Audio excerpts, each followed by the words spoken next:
Hi, this is Lisa, and welcome to Soul Dialogue, where every conversation leads to transformation.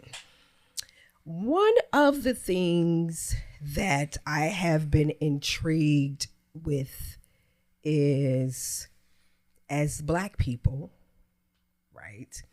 We've heard the term code switch a lot lately, right? Specifically in the previous election with Vice President Kamala Harris, we heard a lot of other individuals, as Kendrick Lamar say, they not like us. You know, they use code switch a lot, right? When it came to Vice President Kamala Harris. And one of the things that I noticed is as Black people, as African Americans, we do have to code switch a lot, right? We are one thing in this social structure. We're one person in this social structure. We're this person in this social structure. So throughout our day, we are constantly code switching. And that can be very taxing. That can be very weighty, right, on our mental capacity, right? That's very weighty on our hearts and our emotions, right? Because we have to prepare ourselves for these things. And having the ability to code switch is not good, right? We can't just be ourselves at all times. And that's one of the things that I've learned growing up in your household, in your original organic social structure, is you really learn how to code switch in your home of origin, right? Because you have parents, they're two different individuals. You have siblings, they're different individuals with emotions and behaviors. And so you sort of have to kind of be all things to all people at all different times, right? And so that can be very weighty. And so today we are going to talk about, or we're going to explore the subject of unlearning and relearning, evolving beyond society's expectations. And I have two awesome young men that are joining me today. They're both my sons. I have my son Calvin with me. He is part of my heart in human form, walking the earth every day. And then I have my other son. This is my son that nobody knows about, Thomas. But they gonna know about me today. They will know about you today. I'm very excited to have them here with me today, because these are two strong, intelligent Black men that I love. And one of the things that we don't do enough of in our Black community is express our love for our Black men, because our Black men face a lot every day, all day, from the time they wake up to the time they get home and go to sleep at night. And so what I want to do is I want to express my love and my appreciation. I tell my son all the time that I love him. Thomas, I don't get to talk to you as much, but you know I love you. Whenever we get together, whenever we talk, I always tell you that I love you. And if you are saying, you know, that you love me and telling Calvin to say it, he don't be telling me. So I'm happy He's not telling you what I'm telling him to tell you. It's not true. And so I just want to say publicly today here on Soul Dialogue, I love you, son. I love you. I love you for the man that you have become. I'm excited about your future and the things that God has in store for you. And Thomas, I'm so proud of you. I love you so much. I've known you since you were a junior in high school. Yes. You were about 16 years old. Yes. And you're about 35 now. Oh, I'm rounding up. Yes, we are. Yes, your age up there. I'm sorry. That's their mother thing. I'm sorry. He's 33. So I've known you probably half of your life. Yeah. And so I love you so much. I'm proud of you. I love your wife. I love the journey that you are on. And so what I'm going to do now, I'm going to talk less on this episode. I'm just going to allow them to flow, and I'll just facilitate. Yeah. And so with our exploration today of evolving beyond society, how has cultural, religious, generational, and societal pressures shape your choices as Black men? Right, You can start however you want to start. Can you read it again? Yes. What I'll do is, how has cultural or culture, religious, generational, and societal pressures shape your choices as Black men? Ooh. Yeah, that's a lot. I kick us off. The first thing that's coming to me is the adultification of child preachers. Oof. So Thomas and I both are child preachers, and one of the things that, you know, I'll say we, because I believe I can speak for the both of us, but also people like us. Some of the things that we experience growing up in church, when you are intelligent or you have your perceived intelligence, you're high achieving, you're well behaved. There are about a few paths that people want to put you on, right? Before you even get a chance to decide what you want to be for yourself.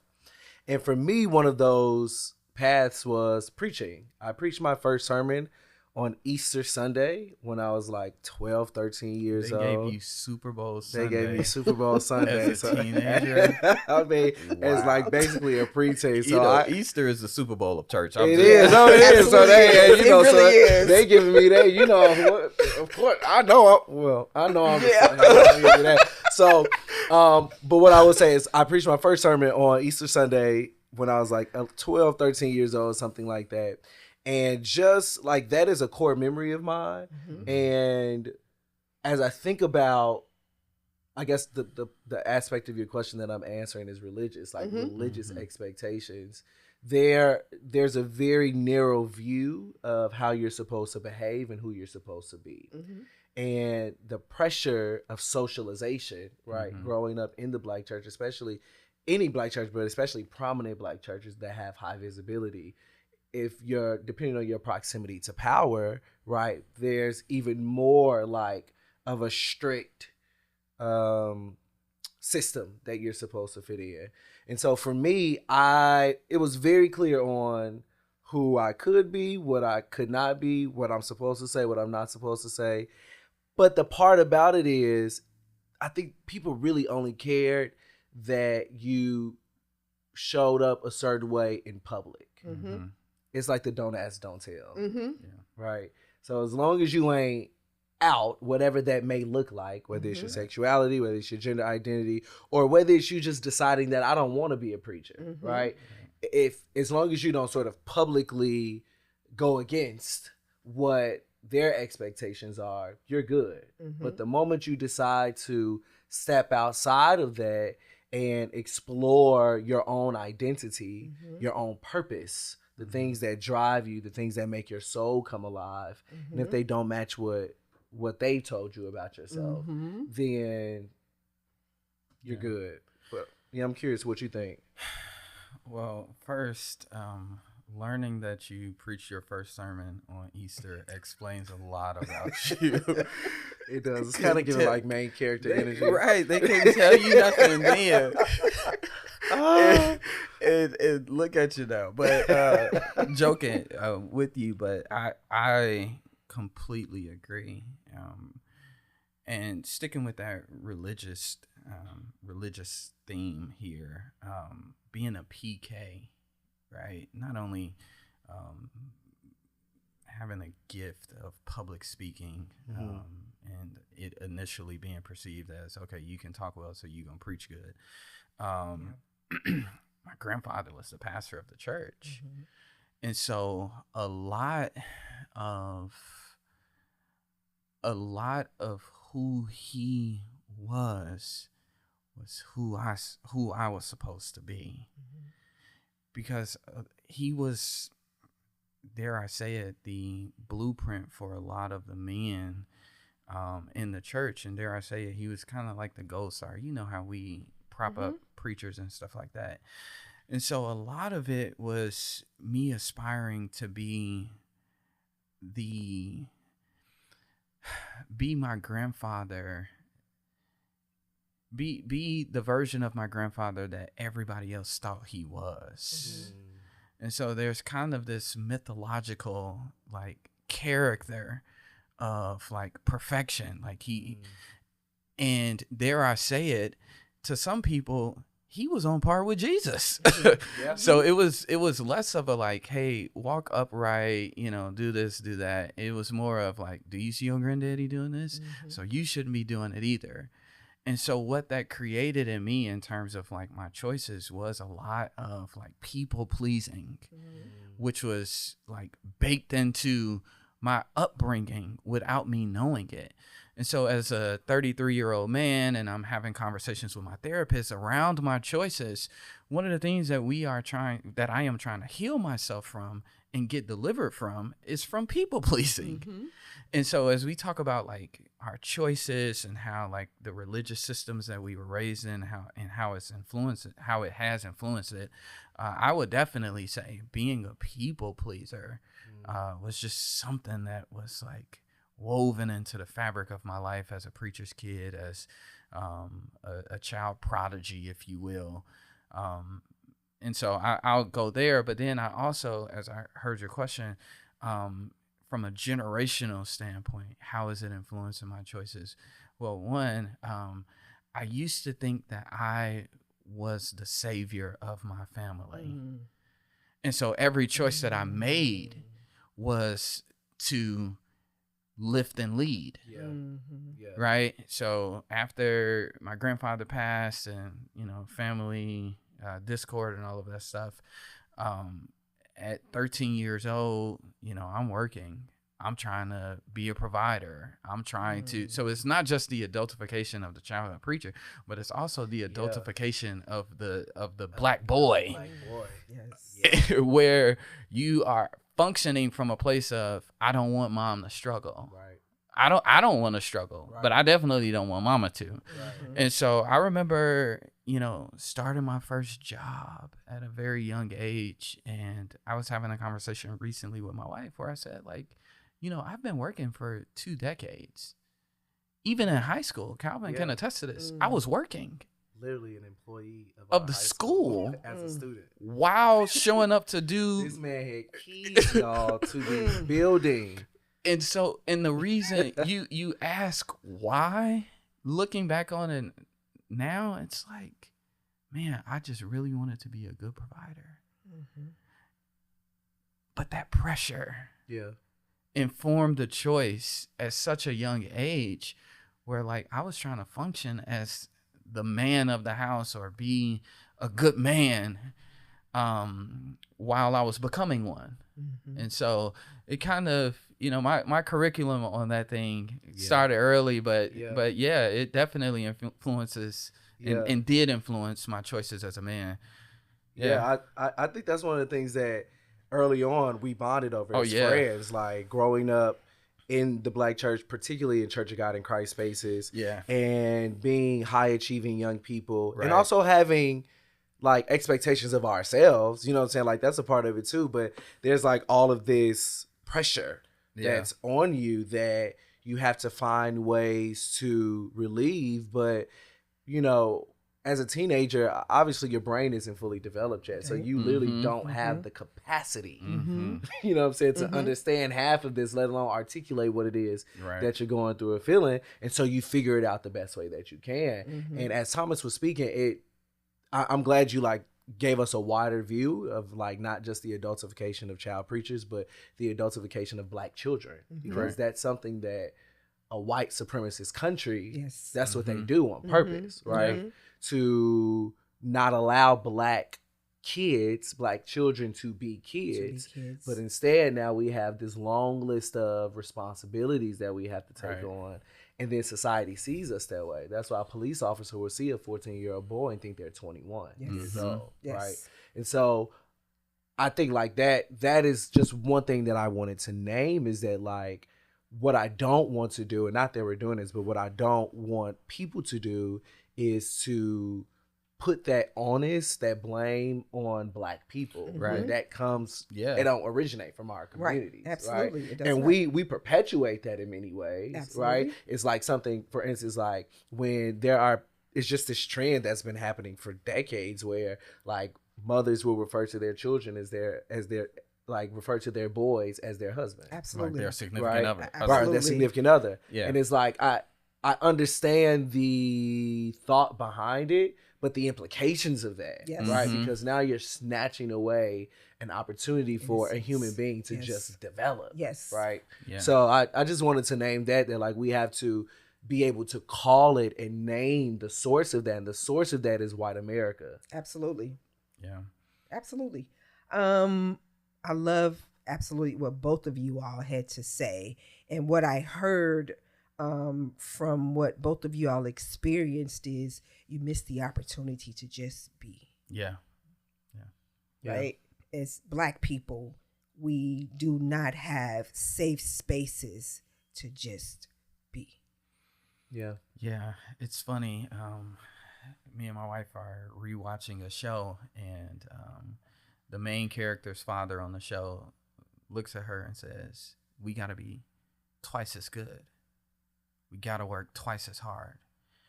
And again, this question is centered around choices. Right.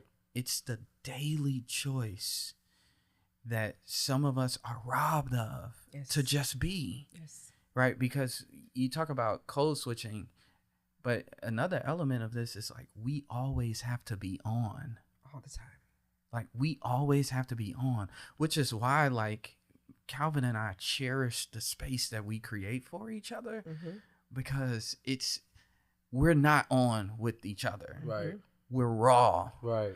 And sure, and this is what I love about that space, we actually debrief about some of the choices that we've Yeah. made, I love that. and then we discuss some of the choices that we have to make. But the love and the space that we have created for each other is one where it's like, hey, bro, you don't have to people please with me. Right. You don't have to be perfect with me. Yep. You can just be. And so I think that these kinds of spaces, true sanctuaries, Mhm. again, true sanctuaries, Mhm.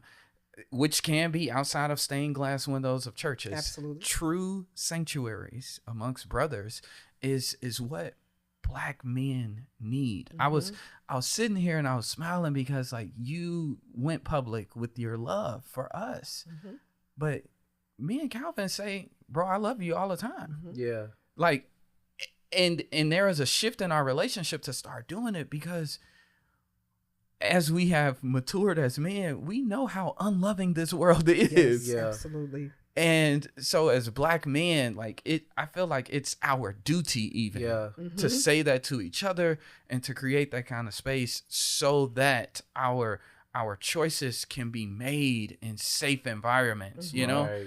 Yeah. So I Yeah. just appreciate sanctuary for choices to be made authentically and, Yeah. you know. And without judgment. Yes. Like there's this element of I don't have to perform. Yes. And I don't want relationships, whether it's familial, platonic, romantic, where I have to perform, right? Where I have to put on Yeah. and be somebody who I'm not. It doesn't mean I'm not being intentional about showing up Yeah. in the best way possible.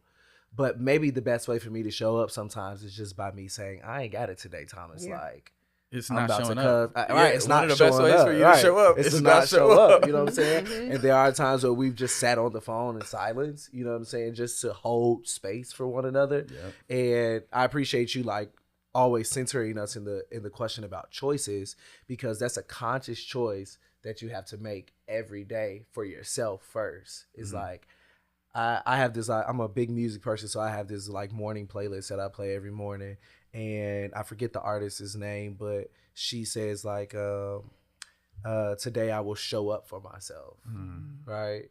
Like, and so I always ask myself, or I try to ask myself every day, like, how are you going to show up for you today? You know what I'm saying? And that can't be passive, right? Yeah. That has to be an active, ongoing, conscious, intentional thing that I'm doing, because when I show up for myself, I'm able to show up for my community better. Oh, that's so Yes, rich. That's great. And people will allow you to consistently not choose you. Absolutely. Some people want that. They prefer that. Capitalism thrives off of Come that. on. Right. So, Absolutely. So all of these systems are depending on us to not make a choice for us. Yeah. Absolutely. Yeah, which ultimately means we're not making a choice for our community, Right. namely the Black community, right? So, yeah, we just because as I'm thinking about like your question, like when we think about culture, like the systems and structures of our world that we've erected or that we just accept, right? You name capitalism, and you think about the ways in which this ongoing hustle culture that we have that teaches us, right? Like I was talking to a friend earlier today, and we were talking about, I asked him the last time he went on a vacation, and he's like, oh, it's been a few years, and he's like, I'm just a workaholic, and I'm like, well, this is not just something you accept. Like you have to make a conscious decision, right? Because like we've been taught, and I think this gets at something that I know we're probably going to touch on later, so I won't stay here, but like we've been taught that productivity is the name of the game, right? You always need to be doing something. Yes. Yeah. But one of the things that stays with me as a core memory when I was studying philosophy in college is like, let's just look at the word. It's not human doing, it's human being. Right? So what does it look like for us to reorient like ourselves around like the way that I'm going to show up in the world is just to be, not to think of my being as doing, right? Although I'm obviously doing things by nature of who I am, but when I think about how I want to be in the world, my actions will flow from that. Absolutely. Yes. That's so good. That is so rich. And Soul Dialogue, the entire heart of Soul Dialogue is to create this sacred space where there's radical self-assessment, where there's radical self-awareness, right? It's these moments and these spaces where you can literally just stop and just be. And just allow yourself to hear yourself. Yeah. To literally hear your own thoughts. That self-talk. Right? To sit with your own self. To just sit for a minute and just hear all those thoughts that just flying around in your mind that you really don't have any control over. Yeah. Right? They're just popping out. Yeah. And so I like what you said about these sanctuaries. That's what Soul Dialogue is for me. It's a it's a sacred sanctuary where we can have these radical self-awareness moments. Yeah. And I think like one of the things that, shout out to like all my colleagues in the spaces that I've been in professionally, one of the things that like new language that I'm adopting is that like not only do we need the space to be safe, we actually need to cultivate a brave space. Yes. Right? Yes. Because I think the notion of safe space I think it's an illusion anyway. You know, like I think we can create spaces that where we can be more comfortable. But I think what you're naming in terms of Soul Dialogue and this radical, because that's the word that sticks out to me, like radical self-assessment, radical self-reflection. Like we're not socialized to do that. No. We're not socialized to look inward, right? Like that's just not how, especially I feel like as Black men, we're not. So in order for us to do that, that take risk. And so one of the things that, you know, you're naming about the space and that Thomas is naming about like our friendship is that like, not only is the space safe, but the space is brave. And I know I can show up and do something that may make me a bit uncomfortable, whether it's the radical self-assessment and be like, this week I did this and I ain't show up for myself in the way that I wanted to, or where like I'm able to be vulnerable in a way and say like, yo, my feelings are hurt about something, right? And that takes like courage to name that, because you can feel it. It's one thing to hear it and feel it like in your spirit, in your soul, in your mind, whatever, but it's something about actually naming the thing. You know what I'm saying? Like that's when it becomes more real, you know? And one of the things that like I appreciate about, you know, one of the creation accounts in Genesis, the first creation account, is that like if you just read it as a text, right? Like God is doing all of these things, right? And then like now it's like, let us, whoever the us is, and I know it's not like a theology talk, but I'm curious about who the us is. Let us make man and woman or humans in our image and in our likeness. And so you have to ask, well, based on what I read, what is the image and likeness? in the image and likeness is God speaking, Mm-hmm. right? Like God naming a thing. And that's why names are so important. Like you think about it, like the way I think about it, I have this joke that's like, if I'm joking with somebody and I'm like meeting them for the first time, I'll say, "What sound should I make to get your attention?" Like Calvin, that's the sound of my name. And so when somebody says something, right? But the name belongs to me. So just us naming how we feel in a safe and brave space actually takes the power away from that emotion. Absolutely. Yeah. Right? Because now it's not this insurmountable thing like anger, like that I'm holding up on the inside. But when I name it, it loses some of its power. Yes, So I think just the naming bit is something that we don't do. And I know like you talk about Soul Dialogue is a space where we share and talk. And you can only do that by actually using your mouth, like talking. Man, several things. One, you too smart for me. And then now he's gonna say something that's just like out of this world profile.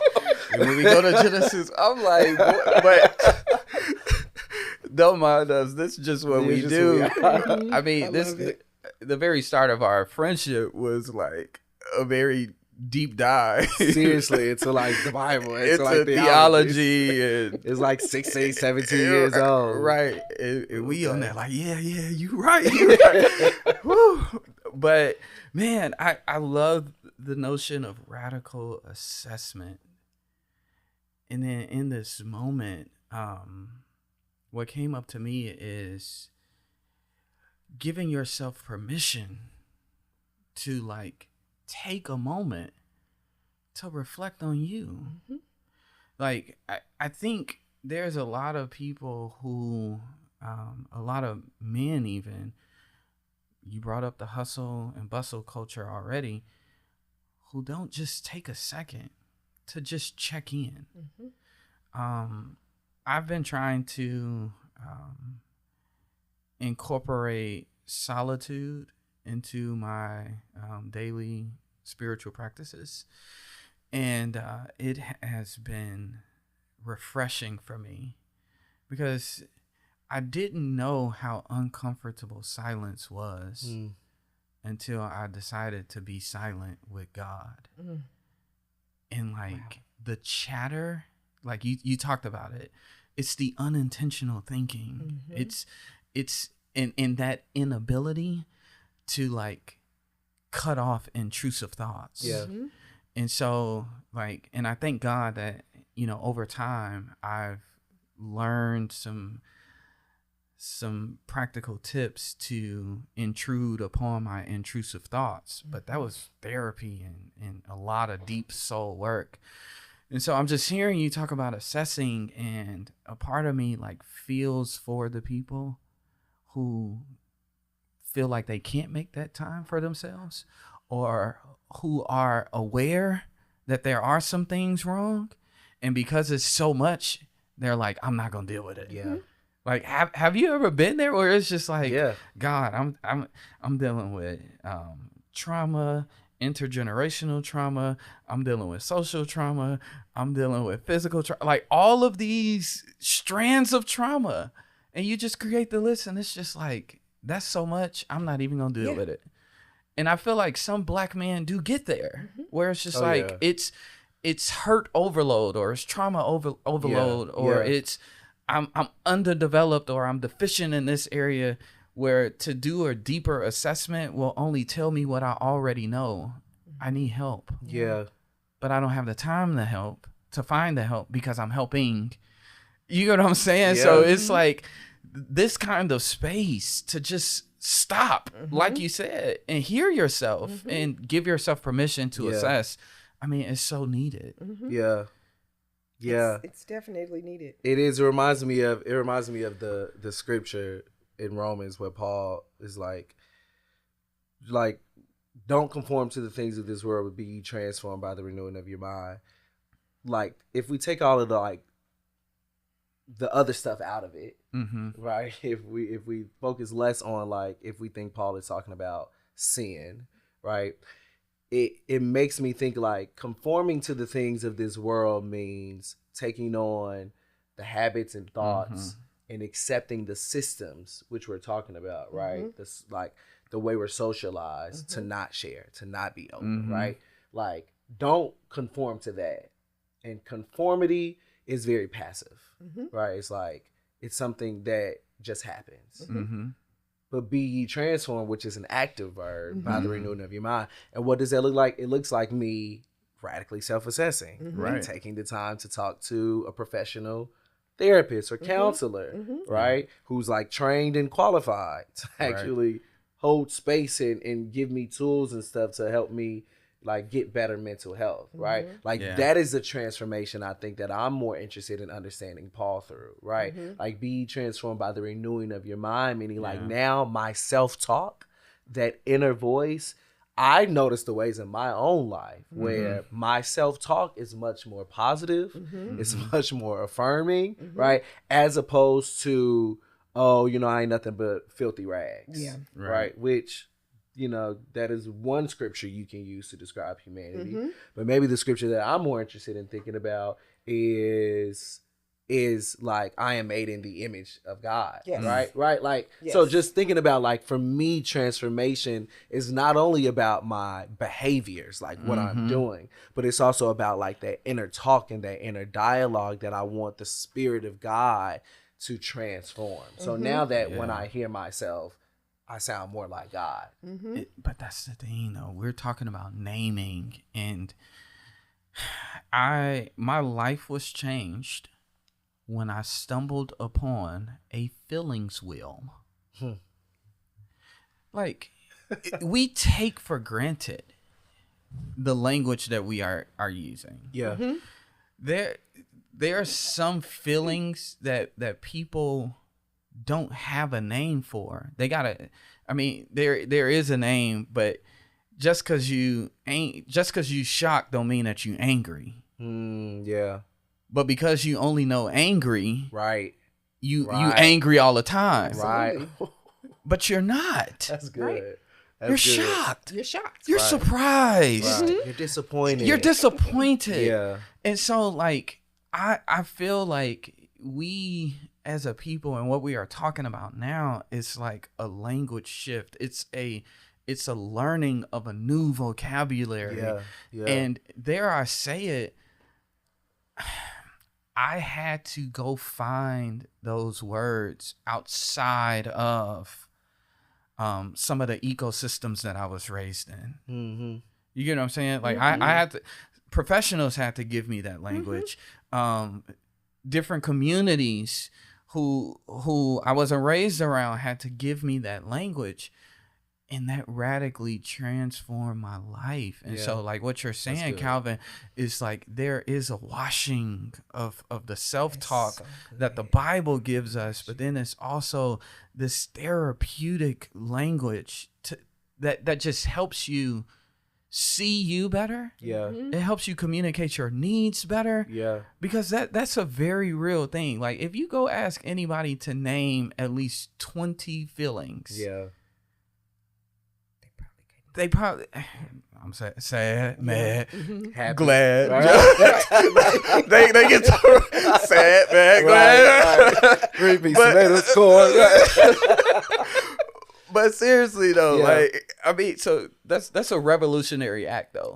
Be able to name and to have that kind of language, you know. It absolutely is, because I had to, in my healing and my deliverance journey, I had to learn those things. Here I am, almost 50 years old, and I did not understand the feelings and the naming of the feelings, and the not really feelings, because that's what our bodies tell us we're feeling, but that is from our emotions.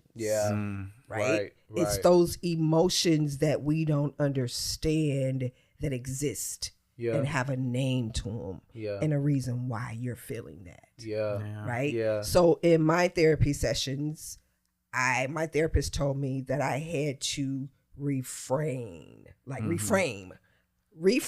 Yes. Right? Again, what I thought I felt or what I thought I was feeling, Yeah. right? Or what I thought I was thinking of myself. It's a whole total reframing of your identity and your emotions, right? That's a transformation. You know, we use the word transformation so lightly.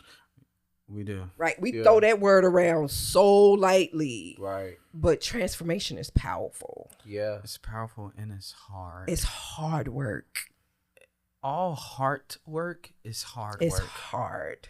It is so hard. And I think that's once you embrace that, I think, at least for me, I'm less fearful of the work, and I give myself more permission to do it. Yeah. Because that hard work like benefits me so much. It benefits my wife. It benefits my vertical relationship and my horizontal relationships, because those aspects of you that you are willfully ignoring it's disrupting relationships with God, with others, and with yourself. Yeah. Yeah. Yeah. No. Yeah. Like one of the things that like I am I'm a very feelings oriented person, right? Like I just feel a lot and I feel things intensely. And like I've always been that way. And when I mean feel, I mean even physically, like I have physiological reactions to certain things that I can, now that I have different language models that I can map on to, you know, I can name those things. But one of the things that I remember having to, like, some of the work that I did in my like late 20s, mid 20s, or for a while, we'll just say that, in my adulthood, is like giving myself permission to feel and to know that feelings are not a bad thing. Yeah. Right? Like they are there, they're telling you something, right? Like it's not just about the head stuff, it's about the heart stuff. And then it's about keeping those two things in sync, although they're not always in sync. So it's like the first step that I think is like I had to give myself permission to feel and take pride in my feelings, but then also know that my feelings don't have to control my behavior. Absolutely. Yeah. Right? Like feelings come and go. And so that's why, like, I remember one of the things that you taught us growing up is like, don't make permanent decisions on temporary feelings, right?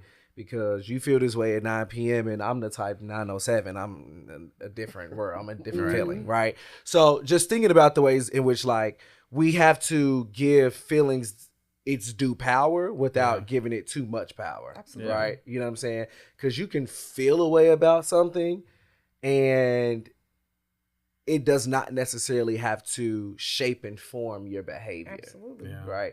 In some cases, it obviously should. You know what I'm saying? If I'm feeling this way when I talk to a person and I'm feeling negative and bad, it probably means I shouldn't talk to them. You know what I'm saying? Because of the environment that's being created. Right? So in some ways, obviously, the relationship between emotions and actions is there, but it can't always be a one-to-one type of thing. I feel this, so I need to do that. Oh, absolutely not.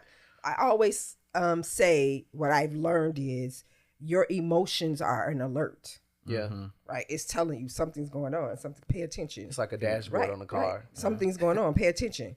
Why are you feeling that way? What is happening right now in this moment that's causing you to feel this? And so it's causing, and then it makes you make a decision. Are you going to stay here? Or are you going to make another decision to turn away from that?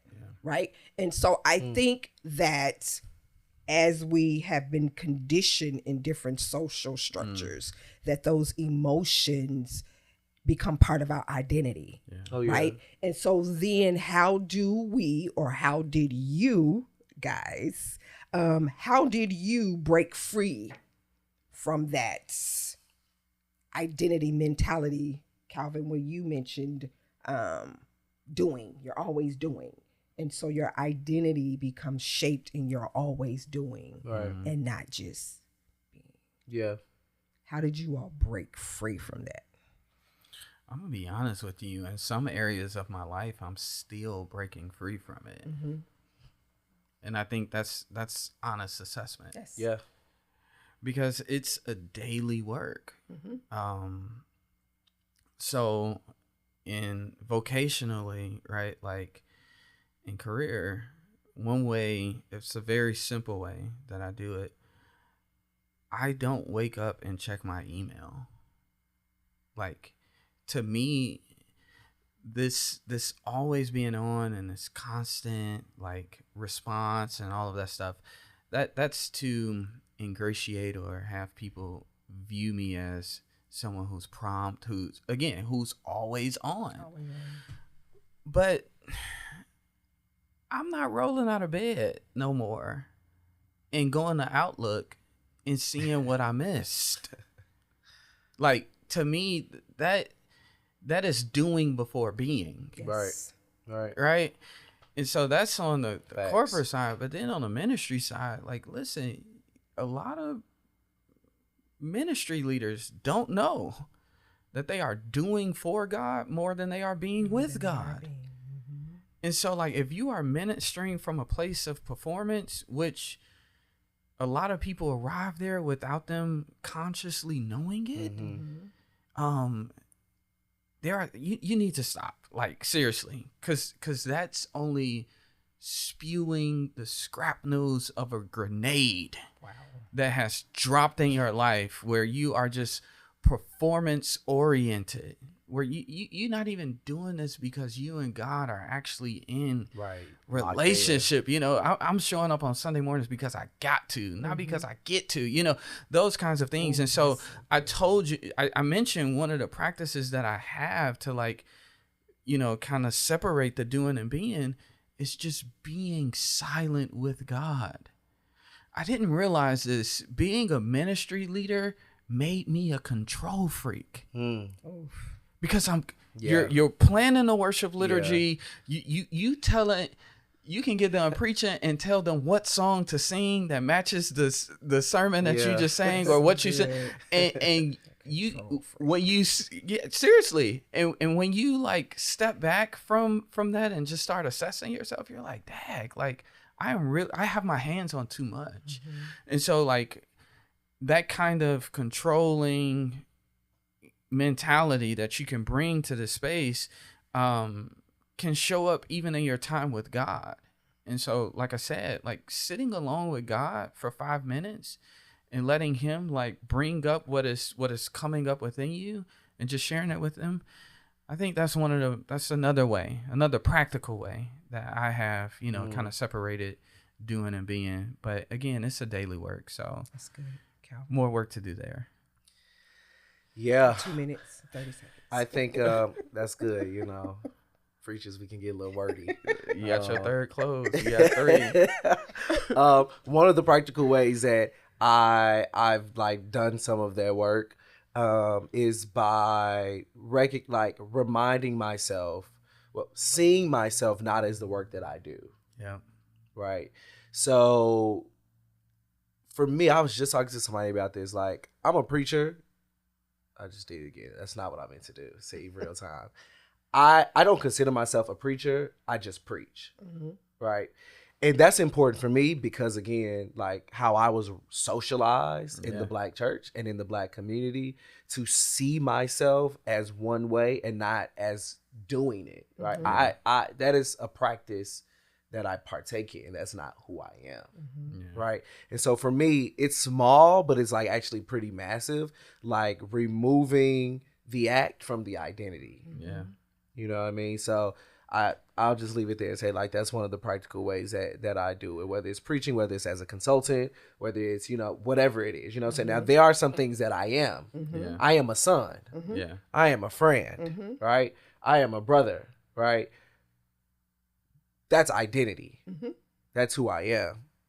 I'm not a preacher, right? Yeah. That's for me, though, right? Because if I don't, then I kind of fall back into like those old ways of thinking and moving. And now I find myself being performance based. Yes. Now I find myself taking on actions and behaviors that are not authentic to who I am, but it's what I was raised around and what I saw. And this is the right way to be a preacher. And this is the right way to do those things, right? Like, so just being able to like do the daily work of separating that. So in the other spaces that I occupy, I'm not showing up in a way that's not best for that space. And you know, just one quick thing, you're so right. Because when people come up to you who you've just met and they're like, tell me about yourself.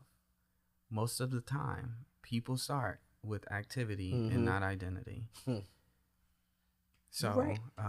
just practical ways, but it's a daily work. And I love, even in this moment, like you caught yourself and was like, no, I'm doing it again. Right. Let me correct it. And there's grace for correction, even when we need to correct ourselves. So, Facts. yeah. That's so good. This has been so good. I hate it. Yeah, has we to gotta come do a to part an two. end. Yes, it would For real. definitely be a part 2. Yeah. And so one of the things that I have created in these sacred, safe spaces is a moment to reimagine the topic that we just spoke about.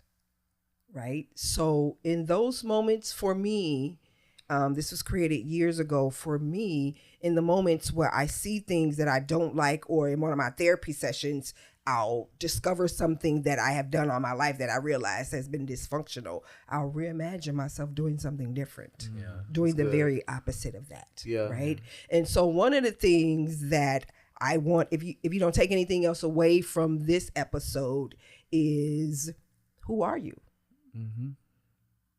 What is your identity?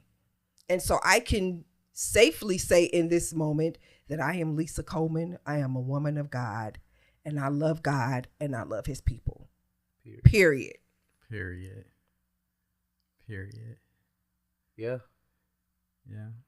Period. Yeah. So who are you, Thomas? Who are you, Calvin? This is your moment of reimagining. Who are you? Just to be.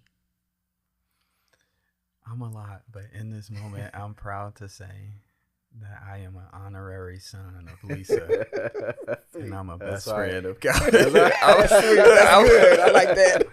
Name it. I like that. No, yeah. I am Calvin Jaquez Deontay Taylor, and I am a person who loves like sleeping. I like that. I like that too. Just be. Yeah. That's your being moment. Yeah. I like to sleep. But when I call, I mean, when Mama call, you better wake up. Disturb, so I heavy, know, boy. Me and D&D besties. You gotta call Locked in twice. for life. That's how you override that. I love that. Notify anyway. I love that. I love that. And so thank you for joining us in this episode of Soul Dialogue, where every conversation leads to transformation.